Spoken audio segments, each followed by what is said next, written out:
A very good evening to all our viewers. Today I, Dr. Gajraj Bachawat, would be a host for the 5th episode of The Speaking Order, where we bring to you the diverse interests and unique stories of our fellow officer trainees at NAS in Faridabad. Today we have with us Dr. Deep Jyoti Burman, a brilliant individual with varied talents. He has been our in-house camera person and editor and has been instrumental in bringing forth The Speaking Order. Today we will talk about medical thrillers, an interest he has keenly pursued. Welcome DJ to our show. Thank you so much, Gajraj. Such warm welcome I have received. It's been my pleasure to introduce you to our viewers. अभी तक तो तू camera की दूसरी side पे था, आज ये साइड आके तुझे कैसा लग रहा है? The 4 episodes that we have come up, it was an amazing journey. Camera के उस साइड रहना एक अलग ही फीलिंग है. Right from choosing the locations, फिर उनका शॉट्स लेना, मल्टीपल एडिटिंग करना, तो काफ़ी अमेजिंग जर्नी रहा है. और we say na the grass is greener on the other side. I feel coming on this side it is very exciting, but I'll be very true that I'm a bit nervous also. So am I. This is my first rodeo too. देख यार, पिछले कुछ महीनों में I've got to know you really well. But for the sake of our viewers, I'd like you to give a brief introduction about yourself and how did you exactly land up here at NAS in Faridabad? Hello friends, I'm Dr. Deepjyoti Burman. मैं एक defence background से आता हूँ. मेरे पिताजी Indian air force में थे, इसलिए जो मेरी स्कूलिंग हुई है वो देश के कई जगह से हुई है. मैंने केंद्रीय विद्यालय में एयरफोर्स बाल भारती स्कूल में अपनी पढ़ाई की है और अपने 12th देने के बाद मैंने अपनी MBBS की डिग्री मौलाना आज़ाद मेडिकल कॉलेज से किया. वहाँ पे जब मैं इंटर्नशिप कर रहा था तो I was introduce to this amazing world of civil services by a very good senior of mine doctor Anand Sharma, जो खुद अभी IAS ऑफिसर है. और उसके बाद मेरे को लगा कि क्यों ना इसको भी देख लिया जाए, और and then I gave this exam and finally I am here enjoying this amazing interview with Gajraj. It has been an illustrious journey, DJ, illustrious. And अब आज के टॉपिक के बारे में बात करते हैं. Being a doctor, I can still hazard a guess what exactly medical thrillers are. लोग जनरली थ्रिलर्स क्या होते हैं ये तो समझ पाते हैं, बट ये मेडिकल थ्रिलर्स एग्जैक्टली क्या है? राइट गजराज, थ्रिलर एक बहुत कॉमन वर्ड है जो सब समझ में आता है कि thriller is like genre of fiction, जिसमें हम ये देखते हैं कि इसमें बहुत सस्पेंस होगा, एंग्जाइटी होगी, फिर बहुत फास्ट पेस मूवमेंट्स होंगे, तो ये थ्रिलर होता है. अब जो मेडिकल थ्रिलर है, it is like a specialized kind of thriller which revolves around medicine. और ये हम जानते हैं कि mankind has always been fascinated with medicine, human body, what all things occur here. जब इसके बारे में वो होता है तो लोगों का इंटरेस्ट बड़ा आ जाता है, and that is the aura of medical thrillers. देख डीजे, तुझे इतने टाइम जानने के बाद you have come across as a very inquisitive person. बचपन से सवाल पूछने का कीड़ा होगा, उसमें मुझे कोई डाउट नहीं है. एंड तो इतना तो था कि हाँ, थ्रिलर्स में तो इंटरेस्ट होगा, बट ये मेडिकल थ्रिलर्स का शौक कब से डेवलप हुआ? To clarify, first of all, मैं बुक वर्म कभी नहीं था. मुझे क्यूरोसिटी बहुत ज़्यादा थी. I used to read up a lot, but कुछ चीज़ें जैसे कि कोई भी चीज़ बहुत अनआंसर्ड क्वेश्चन होता था तो I was very curious about it. Be it spy stories या फिर क्राइम थ्रिलर्स, मैं बड़ा फैसिनेटेड था उस चीज़ से, उस दुनिया से काफ़ी फैसिनेटेड था. But during my graduation time, जो सेकेंड ईयर होता है, you know that honeymoon period of our MBBS training, semester of second year, या that is the best time. और उस टाइम पे I was introduce to this forensic sciences, and that was like the moment जब उसने पूरा captivate किया मेरे imagination को, and I started reading up, and after that it was a part of my life कि मैं पढ़ता गया, and till now it's very interesting. ये तेरे मेडिकल थ्रिलर जॉनर में फेवरेट ऑथर्स कौन हैं? गजराज, ऐसे तो बहुत सारे ऑथर्स हैं जिन्होंने बहुत ही उम्दा लिखा है. उनमें से माइकल क्राइटन है, माइकल पामर है, कैरी र्यूबिन है, रॉबिन कुक है, फिर तो ऐसे करके बहुत सारे ऑथर्स हैं. बट इनमें से जो बेस्ट लगते हैं मुझे वो obviously robin cook, the godfather of medical thrillers. Robin cook क्यों? ऐसी क्या खासियत है उनके लिखने में? रॉबिन कुक एक अलग ही उनका नज़रिया है चीज़ों को देखने का.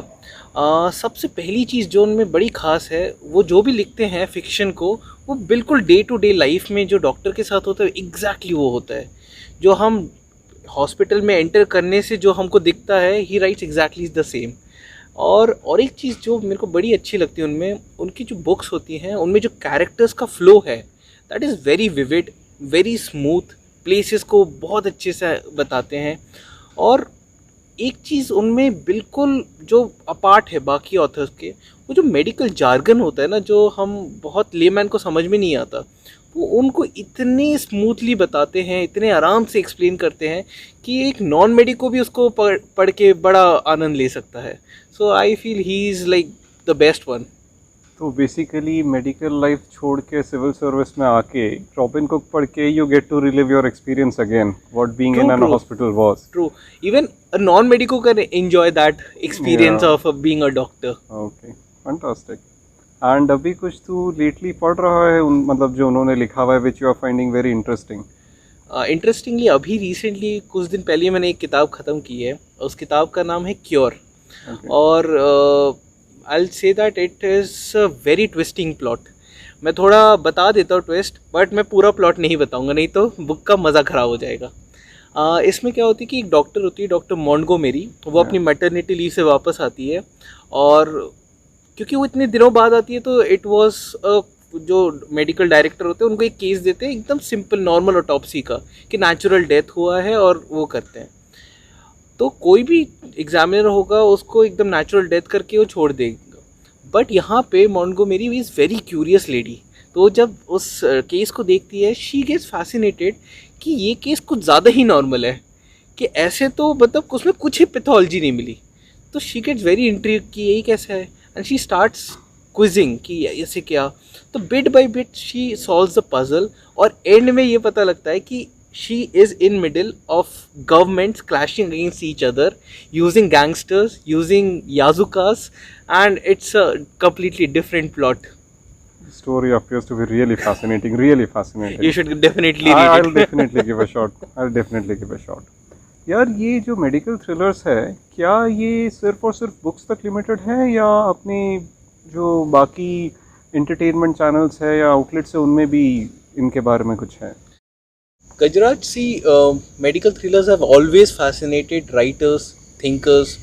तो इसलिए मेरा भी डोमेन कहीं कहीं फैला ही हुआ है। I have always love seeing these web series हो गया, मूवीज़ हो गए, प्लेज हो गए, तो बड़े इंटरेस्टिंग है। जैसे कि डॉक्टर हाउस तो मेडिकोस के बीच में बहुत ही ज़्यादा फेमस है, वेरी वेल नोन। और ऊपर से अदर्स मूवीज लाइक कंटेजियन बड़ा फेमस मूवी है, फिर एक एनाटमी बोल के एक मूवी है, आउटब्रेक है, एक्सट्रीम मेजर है, बढ़िया मूवी एक्सट्रीम मेजर, अगर आपने देखा हो तो ऐसे काफ़ी वाइड स्प्रेड ही है, सिर्फ किताब ही नहीं पढ़ते। सही है। एंड अभी हाल ही में ये जो कोरोना का पैंडेमिक हुआ है, it is nothing short of a medical thriller. तो as you know someone who has read so extensively, what was the first impression that came to you after you know reading it? ये outbreak हुआ है, क्या था पहला impression? Shock, that was the impression. Shock as in कि एक चीज़ होती है ना, जब आप जैसे अगर मूवी जुमांजी हमने देखा है उसमें कैरेक्टर्स लाइव हो जाते हैं ना, दैट वाज व्हाट हैपेंड। क्योंकि अगर आपने 2011 की मूवी आई थी कंटेजियन, जिसकी मैंने अभी बात करी, उसमें एग्जैक्ट सीक्वेंस दिया गया था, एग्जैक्ट चीज़ें हुई है कि एक वायरस है, डेडली वायरस, जो न्यूयॉर्क सिटी में हैवोक क्रिएट कर रहा है, और वहाँ पे जब हो रहा है तो सोशल डिस्टेंसिंग की बात की जा रही है। अपार्ट फ्रॉम दैट हम देख रहे हैं कि इतना मास डेथ्स हो रहे हैं कि ह्यूज ग्रेव्स बनाए जा रहे हैं, और उसमें ट्रक्स लेके जा रहे हैं बॉडीज़, क्योंकि it's not possible to do it alone. तो जो इटली में भी हुआ कि army trucks were taking those things, those bodies, so it was very sad to see कि समथिंग सो ड्रेडली वो रियल लाइफ में उतर के आया है, and it was a very different experience to see such a thing. So something we've only read as fiction, it has for the first time, you know, appeared matlab, as it is in our real life. True. Had this been Harry Potter, I would have been very enthusiastic, but I would never had expected such a thing to happen. You pray, we always pray that nothing of this whatever happens. Yeah, but you know, media reports में ऐसे एक जो normal trend चला आ रहा है कि जो normal एक इसका ओरिजिन एंड सब कुछ ट्रेस किया जा रहा है, उसके अलावा दूसरी काफ़ी कॉन्स्पिरेसी थियरीज भी आ रही है। सो क्या वो सब पढ़ के क्या लगा, मतलब फर्स्ट इम्प्रेशन क्या आ रहा था कि क्या is it only what has been shown in media और is there some other side to it as well?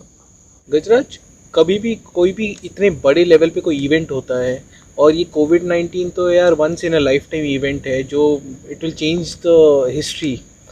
तो conspiracy theories are bound to come, और कोई भी इतने बड़े लेवल पे कुछ हो तो imagination always runs faster than what happens. तो कॉन्स्पिरेसी थ्योरी तो आना ही था। और वुहान 400 की बात जो आई, वो आई ऑफ डार्कनेस वाली नॉवल में, जो 1981 की नॉवल है, तो ऑब्वियसली ये तो बड़ा हाईलाइट हुआ। But as a person who has always entertain thriller, I think that we have to wait for next 50 years ताकि हमको पता चले कि शायद हुआ क्या था वहाँ पे, क्योंकि ये तो बड़ा ही अनयूजुअल चीज़ें हुई हैं पूरी दुनिया में जो समझ से परे है।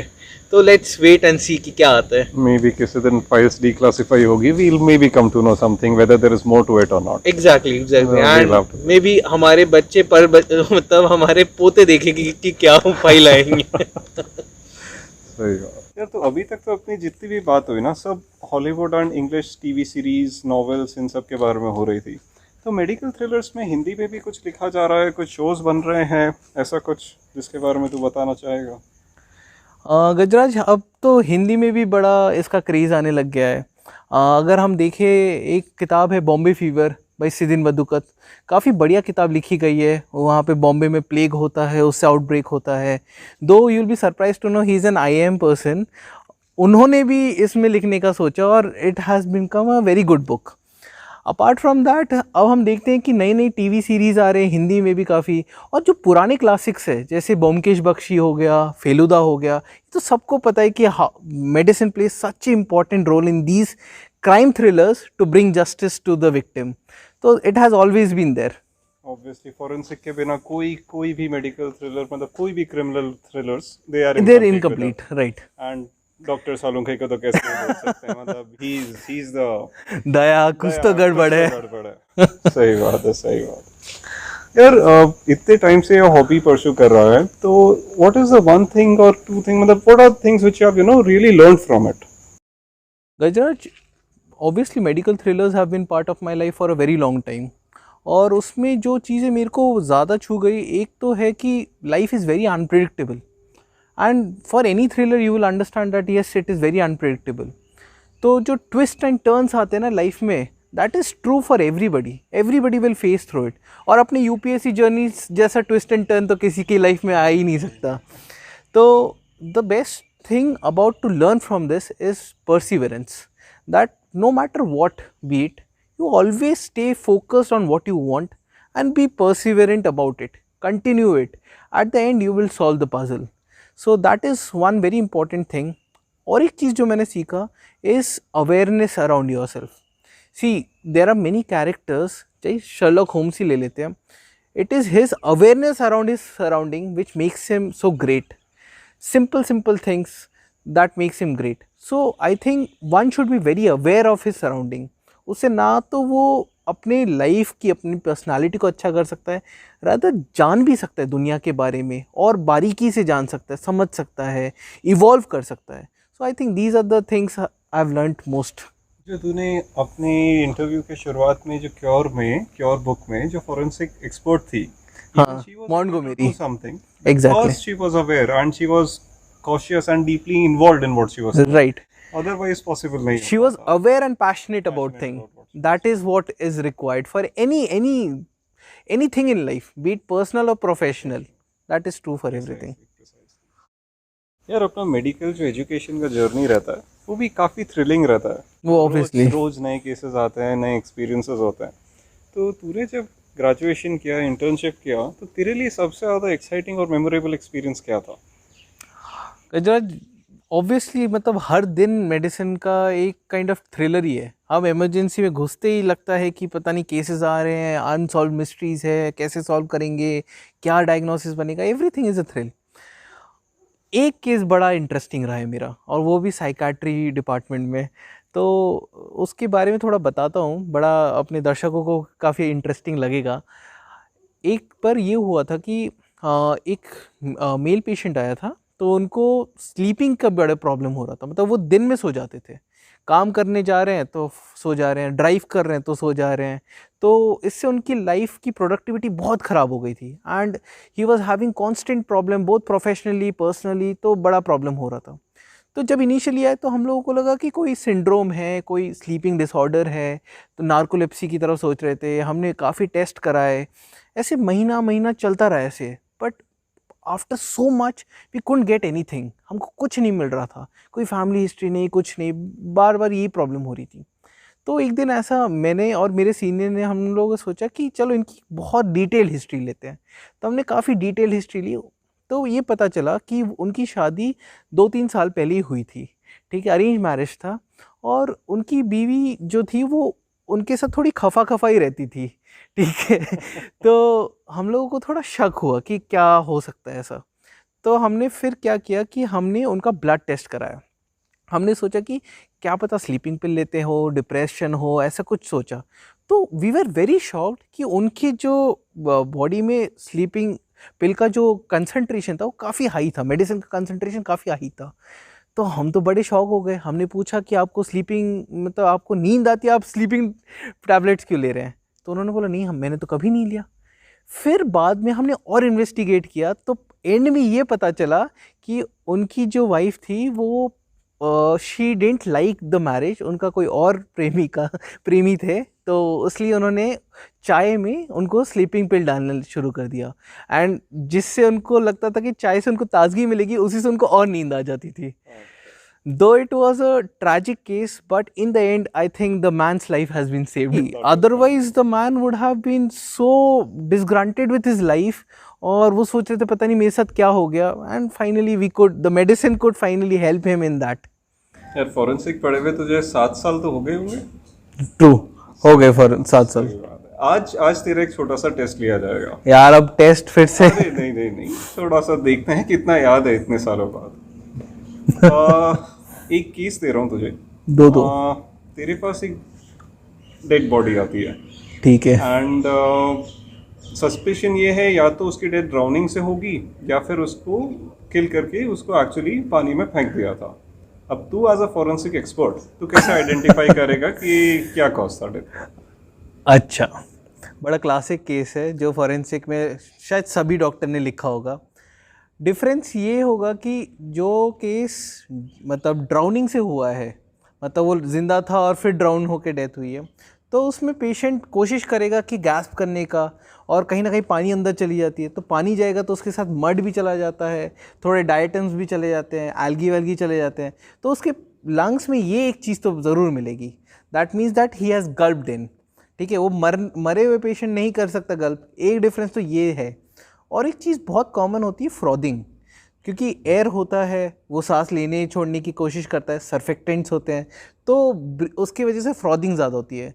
ये दो डिफरेंस से काफ़ी हद तक बता सकते हैं कि क्या मतलब वो जिंदा ड्राउन हुआ था कि मार के फिर गिरा दिया गया था। तो बेसिकली वो जो रेस्पिरेटरी एक्सर्शन होता है पानी में जाने का एक लाइव पर्सन का, दैट लीड्स टू ट्रू।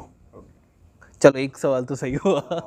एक सिमिलर टर्म्स पे ही, but in case of drowning अगर ये आइडेंटिफाई करना हो कि क्या उसकी डेथ एक्चुअली फायर में जलने की वजह से हुई थी या फिर अगेन उसको पहले मार दिया था एंड उसके बाद में बॉडी को बर्न किया था, तो ये कैसे आइडेंटिफाई करेगा? इससे याद आया एक केस मैंने खुद वो किया था अपने फॉरेंसिक्स में, उसका पोस्टमार्टम करना होता है, तब ये ऐसा केस आया था।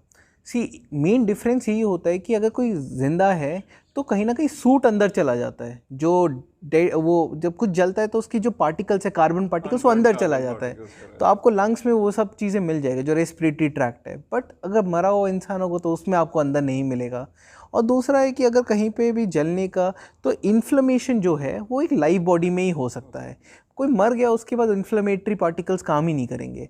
तो इसीलिए ये दो डिफरेंस से आप काफ़ी हद तक बता सकते हो कि कैसा हुआ है। चलिए, thank you very much DJ.